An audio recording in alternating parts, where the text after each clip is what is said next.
find the derivative of y is equal to sine x squared. So, kukunin muna natin yung inner function.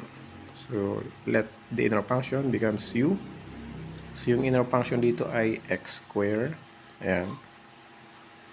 And then, yung outer function ay, so, let the outer function become y. So, yung sine, ang ating outer function, and sine u. So, yung u, ito yung x square. Okay, so, gamit tayo ng chain rule. So, ganito lang yun. Dy over dx is equal to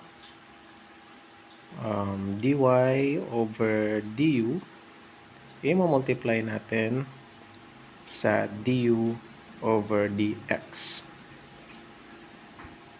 So, ano ba yung dy over du? So, ito yun. Yung sine u. So, ano ba yung derivative ng sine?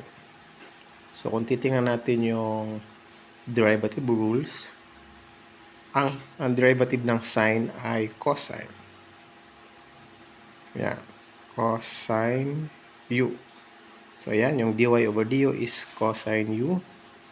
Multiply natin sa du over dx. Ito yon. So, yung derivative ng x square equals 2x. So, ito, paano yung naging 2x? Siyempre, 2 times 1, magiging 2x. And then, yung exponent, i-minus sa 1. So, isulat natin ulit. Cosine u times 2x. Ayan. So, ngayon, ibalik na natin yung value ng u. Ang value ng u ay x square. Ayan. So, ito ay magiging cosine x square times 2x. And then, i-multiply natin 2x times cosine x square.